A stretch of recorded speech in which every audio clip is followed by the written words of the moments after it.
A retired Top Gun pilot, hiding from her past, must choose between a quiet life and saving a life in the sky. Can she face the demons she's buried for 12 years? The fate of a pilot and her redemption depends on one decision. Emily Carter's life was as ordinary as any professor's teaching aerospace engineering in a quiet Denver university.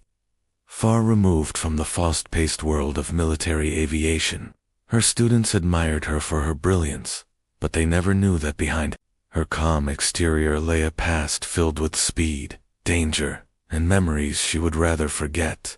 Once a Top Gun pilot, Emily had soared through the skies, faster than the speed of sound, carrying the Colleen Falcon on her calcine. But that was before the explosion, before the crash, before she swore never to fly again. One autumn morning, everything changed. Colonel James Ruhr, her former squadron commander, walked into her office. His presence filled the room, and the urgency in his eyes made Emily's heart race. "An F-22 is in trouble," he said, his voice steady but thick with urgency. The pilot was trapped mid-flight, the aircraft's systems failing. The rescue team had tried everything, but nothing worked. The only person who could help was Emily, because she knew the F-22's fail-safe code better than anyone. It was her secret, buried deep within the aircraft's system. A hidden backdoor she had created years ago, though Emily wanted to refuse. The weight of her past, of lives lost, and promises broken, held her hostage. "I don't do this anymore," she whispered, but the colonel was firm, urging her to step back into the cockpit, metaphorically speaking. The pilot had a family waiting for him. Time was running out. As Emily sat in the military transport jet on the way to Nevada, memories of her time as a pilot came rushing back. The adrenaline, the camaraderie, the fear and the loss. But she couldn't let herself be consumed by the past. She was here to save a life, not relive old wounds. At Nellis Air Force Base, chaos reigned. Engineers scrambled at their consoles, and officers barked orders. In the control tower, Emily stood silently, an outsider in civilian clothes. She had no official title, no credentials. Yet, her authority was undeniable. "Pull the full diagnostic," she instructed, her voice clear and commanding. The data cascaded across the screens, and Emily's eyes locked onto the code she had written. The hidden backdoor failsafe. Her heart pounded as she realized the gravity of her actions. If she accessed it, if she revealed her secret, there would be no turning back. She worked quickly, typing in commands, reactivating systems, but the pilot's life was still at risk. The room buzzed with nervous energy. Engineers muttered about possible consequences, but Emily was beyond hesitation. Her fingers danced across the keyboard, every keystroke pushing her closer to the truth, to the heart of the system she had built and buried. As the F-22's control systems slowly came back online, Emily was reminded of the ghost of her wingman, lost to the fire all those years ago. The past clawed at her, but now her focus was clear. The mission was simple: save the pilot. The tension in the control room was palpable as Emily typed the final command.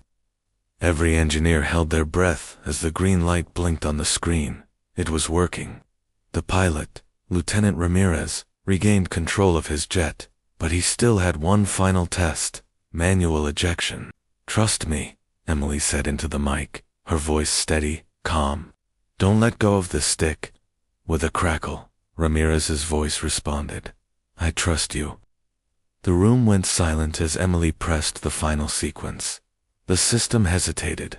Then, the screen lit up with a single word: override complete. The pilot had been saved.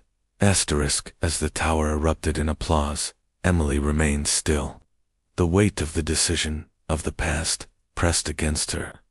Colonel Ruhr approached her, his voice soft. "You didn't just save him, Emily. You reminded everyone who you are, Falcon." But Emily wasn't sure if she could ever truly embrace that identity again. "I'm not Falcon anymore," she replied, her voice faltering. But as she stood on the tarmac, watching the F-22 land safely, something shifted inside her. The sky, once a place of terror and loss, now felt like a space of redemption. She had saved a life, and in doing so, had reclaimed a part of herself she thought she'd lost forever. Asterisk, as the desert sun dipped below the horizon, Emily stood in the shadow of the F-22, its wings now gleaming in the twilight. Her thoughts were a blur. The adrenaline was starting to wear off, replaced by a deep, bone-weary exhaustion. But something else lingered relief. She had done it. She had faced the ghost of her past, the very thing she had spent 12 years running from, and yet, here she was, alive, standing tall, her heart still beating, her purpose clear. Around her, the sounds of the base resumed chatter among engineers, the distant hum of aircraft engines.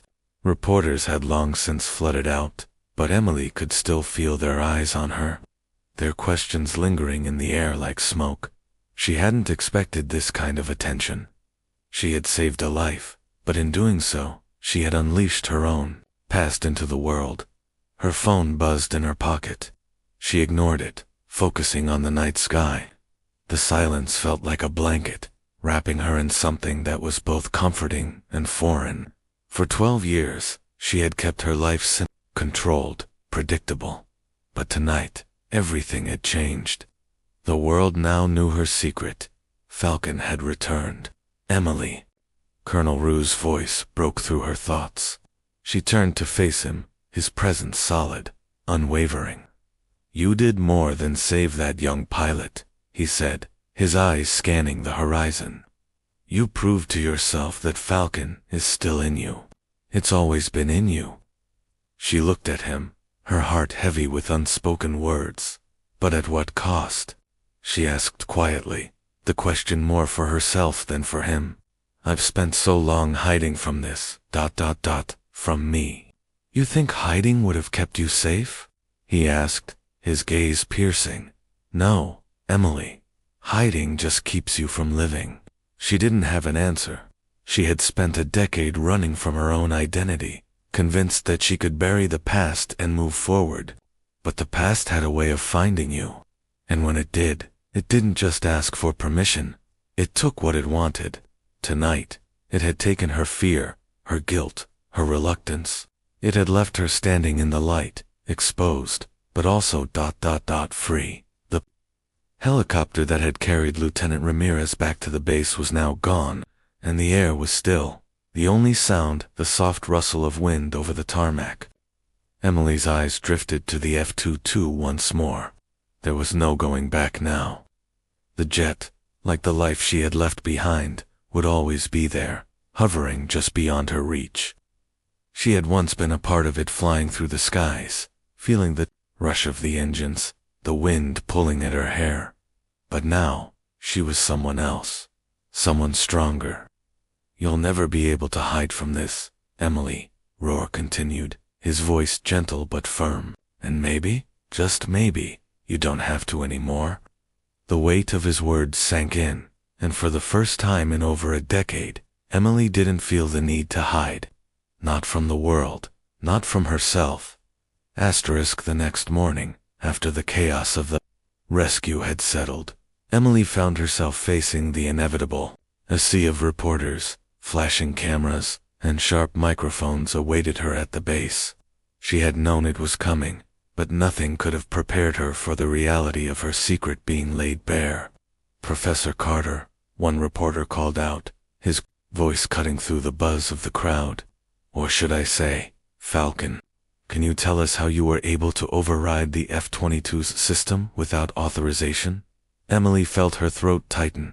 This was a moment where her past would collide with her present, where she would have to explain not just the life-saving actions, but the life she had spent so many years hiding. She cleared her throat and took a step forward. The crowd fell silent, the cameras clicking rapidly as she faced them. For a moment, the weight of their gaze was almost suffocating, but she steadied herself. "Yes, I was a part of the team that built the F-22's flight control system," she began, her voice calm but resolute. During testing, I discovered a failure scenario that could trap a pilot in the sky during certain emergencies. I created a failsafe, a hidden back door, to prevent that from happening. It was my responsibility, and I thought it might one day save a life. A reporter raised his hand. So, you're saying you altered a multi-billion-dollar fighter jet system without approval? Without telling anyone? Emily nodded, meeting his eyes.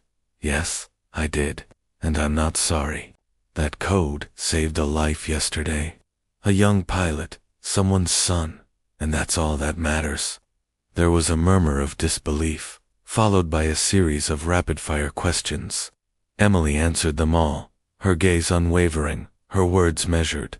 She wasn't hiding anymore. She had made her choices, and now the world would see her for who she truly was. After the media frenzy subsided, Emily found herself walking through the base once more. The sun had risen high, and the base was filled with activity, but she felt, strangely, detached from it all. It was as if she was seeing everything for the first time, every detail, every sound, every movement. Emily Rear's voice called again, this time more familiar, more personal. She turned to see him standing near the hangar, watching her. What now? He asked, his expression neutral, but with a hint of curiosity. She smiled faintly, feeling a sense of peace wash over her. Now I live, she said softly, her voice steady. I teach, I fly when I choose to, and I don't hide anymore. Rare's lips curled into a smile. Good. The sky belongs to those who respect it,